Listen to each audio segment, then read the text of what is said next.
satu, iaitu pengenalan kepada perakaunan. Okey, topik pertama kita ialah simpan kira versus perakaunan. Apakah yang dimaksudkan dengan simpan kira dan apa pula yang dimaksudkan dengan perakaunan? Simpan kira merupakan proses perakaunan yang meliputi aktiviti mengumpul, menyusun, menyimpan, merekod dan melapor rekod-rekod perakaunan menggunakan prinsip catatan bergu. Manakala perakaunan mencakupi bidang yang lebih luas, iaitu meliputi aktiviti simpan kira dan ditambah dengan menganalisis, mentafsir, merancang, menilai dan merumus. Ingat lagi tak apa aktiviti simpan kira tadi? Ya, 5 sahaja. Mengumpul, menyusun, menyimpan, merekod dan melapor. Manakala perakaunan ada 10 aktiviti, iaitu simpan kira tadi 5, mengumpul, menyusun, menyimpan, merekod, melapor, ditambah dengan menganalisis, mentafsir, merancang, menilai dan merumus rekod-rekod perakaunan. Apa yang penting? Simpan kira menggunakan prinsip catatan bergu. Manakala perakaunan mencakupi bidang yang lebih luas, iaitu gabungan simpan kira dan tambahan 5 lagi aktiviti. Kitaran perakaunan. Kitaran perakaunan merupakan tata cara penyediaan rekod perakaunan yang bermula daripada dokumen sumber hinggalah kepada penyediaan penyata kewangan. Kitaran perakaunan yang lengkap mempunyai 8 peringkat. Yang pertama, dokumen perniagaan. Daripada dokumen perniagaan, kita akan pindahkan maklumat ke dalam buku catatan pertama. Seterusnya, urus niaga yang direkod di dalam buku catatan pertama perlulah dipindahkan ke ledger. Baki-baki ledger akan dikumpulkan dan dibawa ke imbangan duga. Pada akhir tempoh perakaunan, sekiranya terdapat pelarasan, kita perlu sediakan pelarasannya dan dipindahkan ke imbangan duga terselaras. Seterusnya, sediakan catatan penutupan. Dan akhir sekali, kita sediakan penyata keuangan. Jadi, kitaran perakaunan ini akan berpusing untuk satu tempoh perakaunan. Walau bagaimanapun, perniagaan masih boleh membuat pengubahsuaian terhadap kitaran perakaunan ini untuk disesuaikan dengan pengurusan perniagaan masing-masing. Cikgu ulang sekali lagi, kitaran perakaunan yang lengkap mempunyai 8 peringkat. Yang pertama, dokumen perniagaan. Kedua, buku catatan pertama. Ketiga, ledger. Keempat, imbangan duga. Kelima, pelarasan. Keenam, imbangan duga terselaras. Ketujuh, catatan penutupan. Dan ke-8, penyata kewangan. Subbidang perakaunan. Subbidang perakaunan merupakan pecahan-pecahan bidang dalam perakaunan. Terdapat 4 subbidang perakaunan. Yang pertama, perakaunan kewangan. Yang kedua, perakaunan pengurusan. Yang ketiga, percukaian. Dan yang terakhir, pengauditan.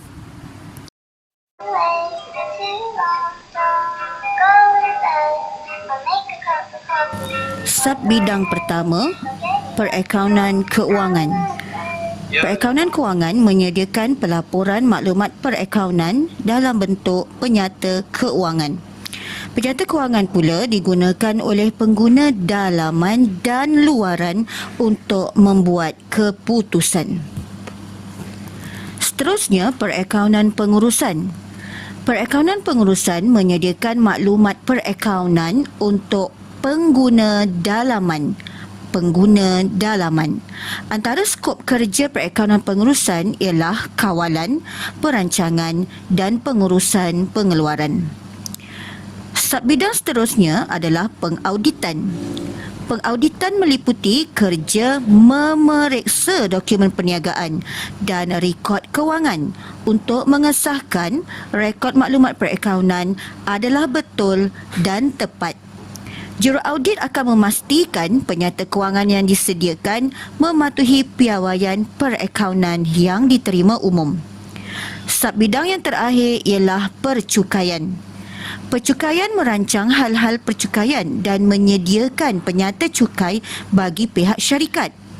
Penasihat cukai turut memberikan nasihat dalam hal-hal pengurusan percukaian perniagaan. Jadi cikgu ulang balik, subbidang perakaunan ada 4. Yang pertama, perakaunan kewangan yang digunakan oleh pengguna dalaman dan luaran untuk membuat keputusan. Yang kedua, perakaunan pengurusan yang akan digunakan oleh pengguna dalaman sahaja sebagai kawalan, perancangan dan pengurusan. Seterusnya, pengauditan iaitu kerja-kerja memeriksa dokumen supaya rekod maklumat perakaunan yang dibuat adalah betul dan tepat. Dan yang terakhir, percukaian.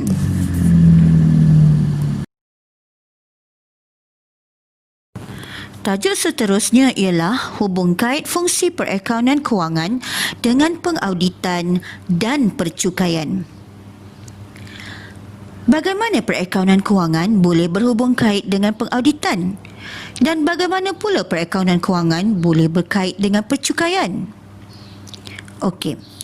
Mereka yang bekerja di subbidang perakaunan kewangan akan menyediakan laporan kewangan dalam bentuk penyata kewangan.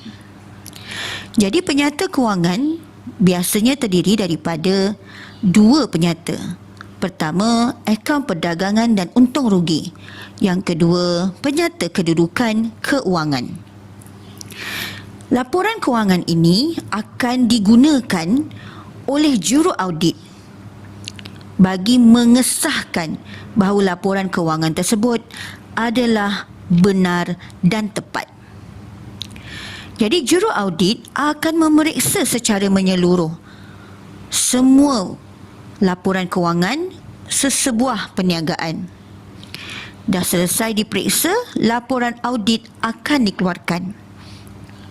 Laporan audit dengan status ataupun pendapat wajar tanpa pengecualian merupakan laporan audit yang akan diberi kepada penyata kewangan yang didapati tepat. Maknanya telah disediakan dengan tepat dan penyata kewangan tersebut boleh dipercayai. Manakala percukaian pula akan menggunakan laporan kewangan yang telah diaudit tadi untuk membuat taksiran cukai. Apa itu taksiran cukai?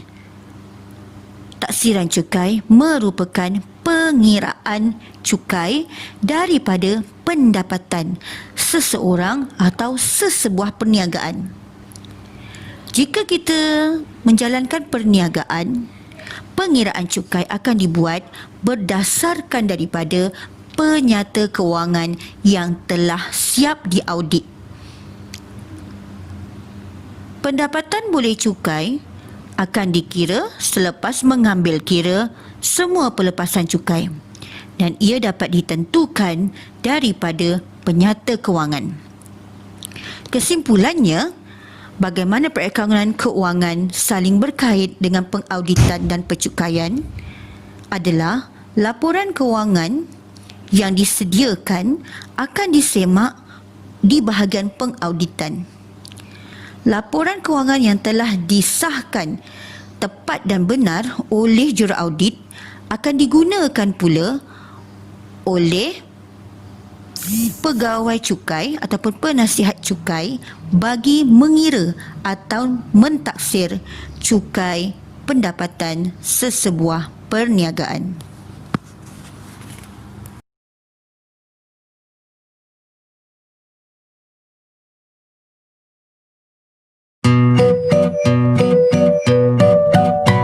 Ada 2 jalan cerita, duka atau bahagia.